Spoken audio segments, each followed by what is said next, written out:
Hello ladies and gentlemen, very quick video on how to remove ejectors on a double barrel over and under.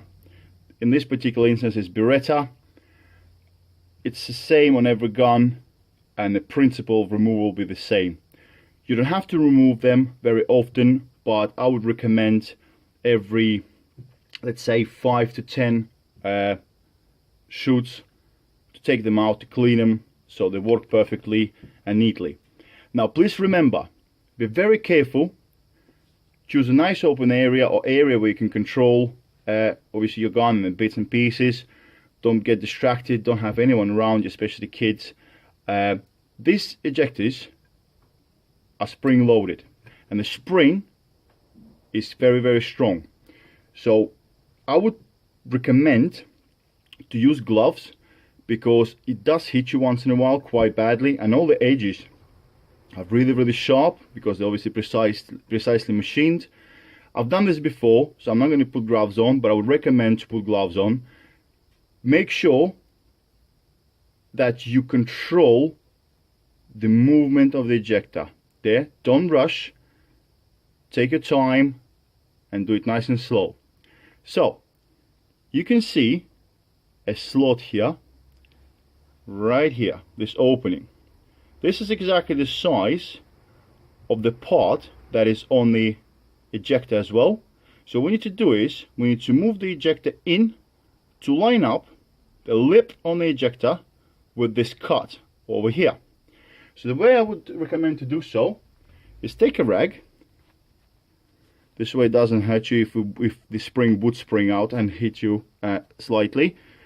And also, if any bits fall out, you'll catch them. There's only 3 bits in there. Ejector, the spring, and a little tip I'll show you in a second. So what you do is, you press on the ejector. Let me just get around the camera so you can see it. You press on the ejector so that the lip on the ejector lines up with this opening. And then you pull ejector towards yourself, like so.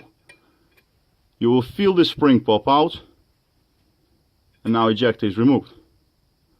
So as I said, this is that lip I was talking about. It's the same size as the cut here.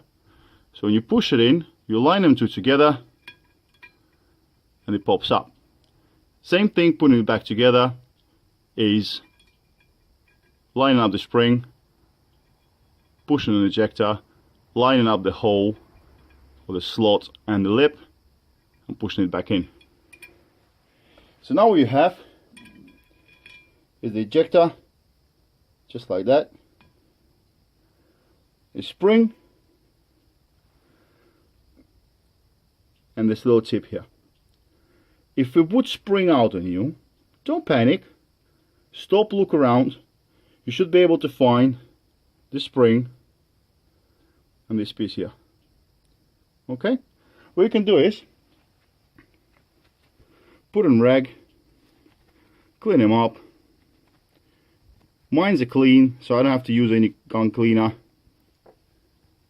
Clean up the spring, make sure your ejector is nice and clean, like so. Put them on the side, clean the rail where ejector does slide back and forth. Make sure there's no debris in there, because it will stop the ejector from operating properly.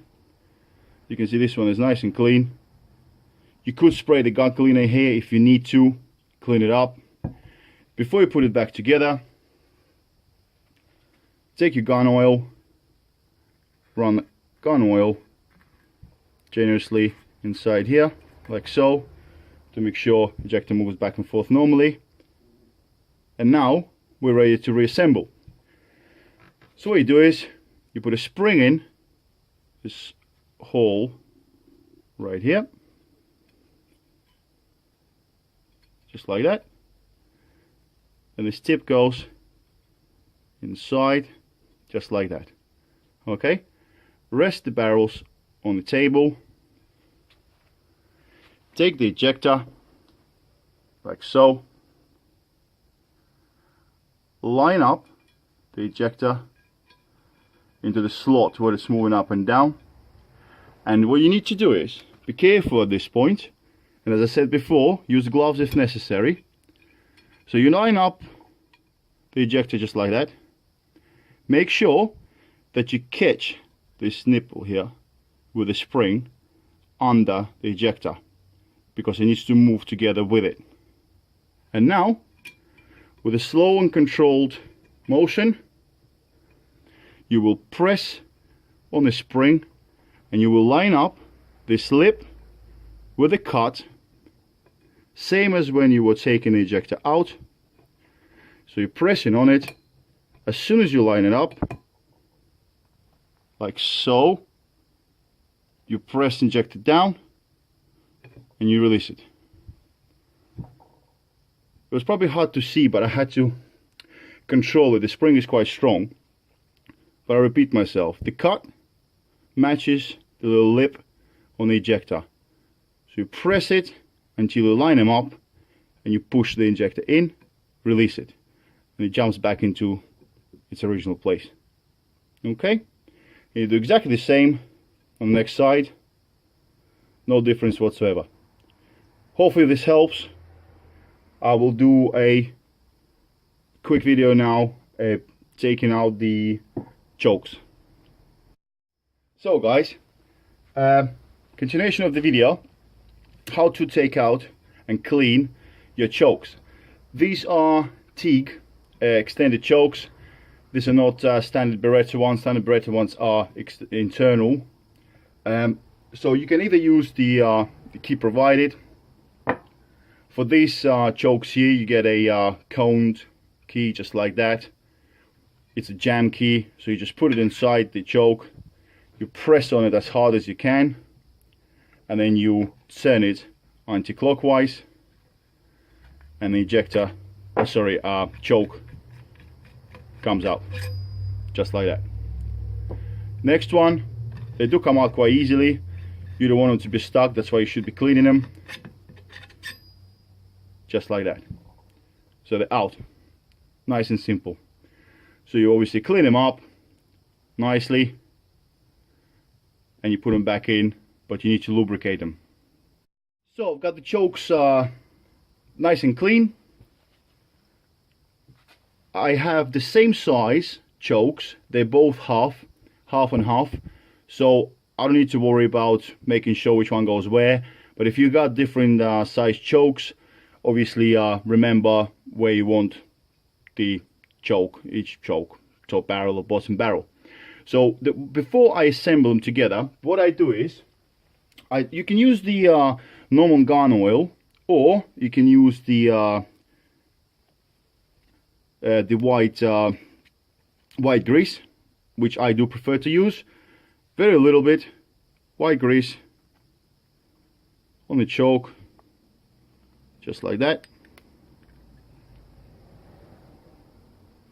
And smear it so you create a nice, very thin layer of grease around the choke and also a little bit on the thread. Don't put too much oil, or maybe don't even put any oil on your threads unless you are used to checking your chokes constantly, which I would recommend to do, because they can unwind and it will create a problem if you have half choke sticking out or not winding and you shoot. So chokes go back in. These ones are very simple, just wind them right back in, no issue whatsoever. As tight as possible by hand, using the rag, because obviously the grease makes your fingers slippery. Next one, straight in, like so, by hand as much as you can, and then you use your choke wrench like that, jam key, press it in clockwise, press it in clockwise. Quick wipe after, and that's it. Now you know your chokes are clean, you know the threads are not jammed, and your gun is good to go.